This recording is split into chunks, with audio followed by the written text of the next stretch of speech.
Du coup, je m'appelle Cécile, j'ai 19 ans et ici on est chez mes parents en Ardèche, à Cooks.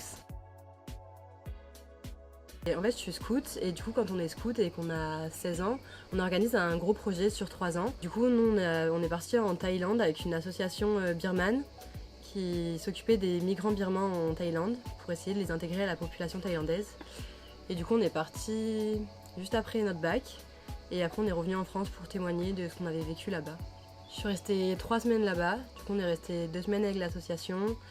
On allait, ils avaient des écoles birmanes du coup en Thaïlande. On a visité aussi des chantiers de construction, échangé avec les locaux, des pêcheurs sur place. On a été dans des plantations de caoutchouc, voir le travail aussi dans des plantations d'ananas et échangé avec tous les travailleurs là-bas. C'était super enrichissant. Et après, on a fait une semaine où on est remonté sur Bangkok pour visiter un peu la Thaïlande. J'ai eu 18 ans et que j'ai passé mon bac, je me suis dit je peux partir loin à l'étranger et du coup j'ai pris une année de césure après le bac et je suis partie en Australie faire fille au pair. En Australie, je suis restée 6 mois. Du coup, j'ai fait 5 mois fille au pair. Du coup, j'étais dans une famille à Brisbane où je m'occupais de 3 garçons. J'ai voyagé 3 semaines en Australie. Je suis plutôt allée au sud de l'Australie, je suis allée à Adélaïde où j'étais dans une réserve de kangourous. Et je m'occupais des petits kangourous là-bas, dans la réserve, c'était génial. Du coup, moi, je suis passée par une association pour faire fille au pair. Du coup, j'ai trouvé ma famille et c'était beaucoup plus sécurisant aussi parce que quand je suis partie à 18 ans, comme ça, j'avais pas besoin d'avoir d'argent de côté non plus. Je suis arrivée, j'avais déjà mon travail sur place, j'allais dans une famille, j'étais bien accueillie, pas besoin de payer de loyer vu que je suis nourrie et logée quand je suis fille au pair. La découverte et les rencontres, je pense. La découverte du monde et surtout des autres cultures, c'est ça qui m'intéresse le plus. Du coup, j'avais vraiment eu ce choc culturel, on va dire, quand je suis allée en Thaïlande. On était préparés à voir une culture totalement différente et aussi beaucoup plus d'inégalités. En Thaïlande, c'était du coup la culture bouddhiste qu'on a beaucoup découverte aussi. Et du coup, voir un peu le quotidien et le mode de vie de tout le monde à travers le monde, en fait, qui m'intéresse vraiment. Et de rencontrer plein de gens. Ouais, je vais beaucoup sur internet, je me renseigne sur les groupes, sur les réseaux sociaux pour voir où les gens ils étaient allés, pour leur demander des conseils ou quoi. Et moi je suis pas très organisée dans ma vie donc je pars un peu. Ouais, je prends mon billet, je regarde un peu où je vais aller et puis je vois un peu sur place ce qu'il y a à faire. Et puis après je rencontre un peu des gens sur place et c'est comme ça que ça se fait pour voir où je vais aller ensuite ou quoi. Du coup, ça dépend de mes voyages. Mon premier gros voyage, du coup, en Thaïlande, du coup, on était en groupe, on était 8. Et du coup, là, c'était très organisé. On a travaillé, en fait, pour financer notre projet. Et du coup, là, c'était très budgétisé. On avait notre budget pour le loisir, pour le voyage, pour la bouffe. Donc ça, on gérait très bien tout ça. Et c'était très bien organisé. Pour l'Australie, un peu moins. Et une fois là-bas, je savais que j'allais être payée directement, en fait. Donc, j'avais pas besoin d'avoir d'argent de côté avant de partir. Et du coup là-bas j'avais mon salaire, j'ai pu payer aussi avec cet argent mon billet pour Adélaïde et pour la Nouvelle-Zélande. Et du coup là, j'avais pas de budget très précis en avance mais je regardais un peu l'argent, ça allait sur mon compte, je faisais un peu attention.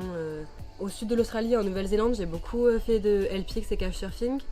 Donc LPX c'est pour travailler quelques heures par jour chez les gens pour être logé et nourri. Et du coup quand je suis arrivée en Nouvelle-Zélande, j'ai fait ça pendant 2 semaines à Wellington. C'était beaucoup, ils adoraient accueillir des gens, des voyageurs en fait, et du coup on les aidait un peu en ménage, en jardinage et tout, mais c'était plutôt pour échanger et pour nous faire découvrir la Nouvelle-Zélande. Et après du coup on a loué un van, on était du coup 3 filles, et on a fait l'île du Nord en Nouvelle-Zélande pendant 1 semaine. On voyageait en van et on faisait des randos un peu tous les jours pour découvrir un peu toute la Nouvelle-Zélande. Je sais qu'il faut faire attention quand t'es une femme seule.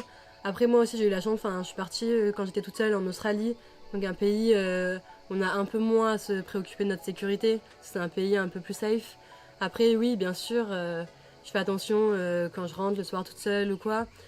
Et aussi moi du coup j'ai bougé beaucoup en faisant du LPX et couchsurfing, je changeais beaucoup de famille, tous les 2-3 jours ou toutes les semaines je changeais de famille, j'allais dans un nouveau lieu. Du coup oui forcément j'envoyais l'adresse où j'allais avant et j'essayais en priorité de trouver soit une famille, soit une femme seule et de pas aller chez des hommes seuls, même s'il y a des avis et tout, oui, on a toujours à se préoccuper de notre sécurité. Il y a toujours un peu des appréhensions, mais ça m'empêche pas de voyager et de vivre. Beaucoup de confiance en moi.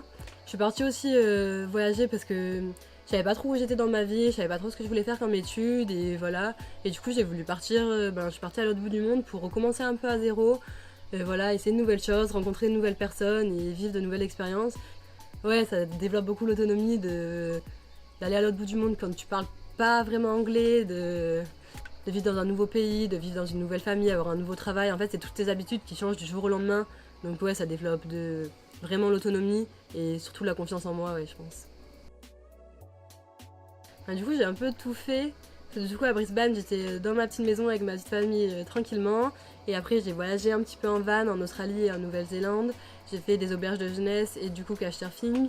C'est toutes des expériences uniques en fait. Mais je pense que je préfère le couchsurfing et LPX parce que tu peux vraiment rencontrer, en fait, tu vis chez des locaux en fait. Et du coup, tu échanges vraiment avec eux et ils te donnent tous les conseils pour voyager.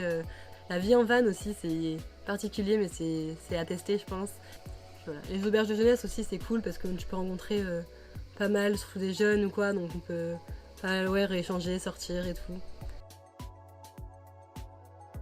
Déjà, pour partir, je sais que j'ai eu la chance d'avoir une famille qui m'a soutenue pour partir.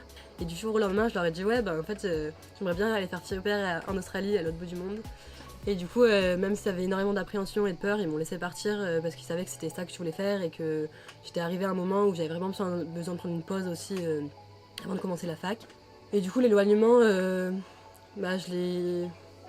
c'est toujours assez dur de vivre à l'autre bout du monde, mais maintenant on a la chance aussi que je pouvais appeler ma famille tous les jours. Je savais que je partais pour une durée précise en fait. Du coup, je suis partie 7 mois. Je savais qu'au bout de 7 mois, j'allais rentrer et revoir ma famille. Donc, même si c'est dur avec les appels et tout, ça va. Le retour a été un peu plus dur que de partir. Il y avait le fait que je rentre en France, le fait que mon autre voyage s'annule et tout ça, le contre-coup du voyage qui arrive d'un coup en fait et je reprenais pas la fac tout de suite, donc je suis restée pas mal chez moi à me rappeler tout ça, à tourmenter tout ça en fait, donc ça a été assez dur. Et après, en plus d'un côté, du coup on est content de rentrer, de revoir notre famille et tout, mais du coup vu qu'on n'est pas bien, quand on revoit notre famille, on n'est pas bien, du coup on a encore plus mal pour notre famille parce que ça fait 7 mois qu'on les a pas vus et quand on rentre en fait on n'est pas au top de notre forme. Mais bon, du coup ça a été un peu dur pendant un petit moment et après j'ai repris la fac quelques mois après être rentrée et du coup là je suis ressortie, j'ai rencontré du monde et tout donc après ça a été. Moi je pense les rencontres du coup. Quand on part tout seul en fait on est un peu obligé de faire des rencontres et du coup c'est ça qui m'a le plus marqué parce que du coup on entend et on échange avec tout le monde et on a l'expérience de chacun en fait et qui t'apprend et qui te fait grandir. Et du coup, tu rencontres des gens qui te disent bon bah là on va aller là et tout, donc tu fais des choses qui étaient absolument pas prévues, mais du coup tu découvres de nouveaux lieux en plus avec ces personnes et c'est ça qui est le mieux. Voyage long, je pense.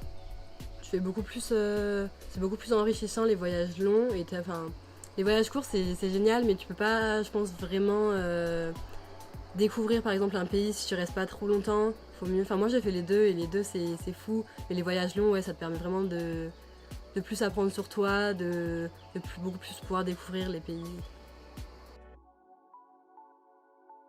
Mon voyage le plus marquant, ça a été la Thaïlande. Même si je suis restée beaucoup plus longtemps en Australie, la Thaïlande c'est vraiment... Moi j'avais 17 ans, c'était mon premier gros voyage et il y a eu vraiment un choc des cultures et un choc...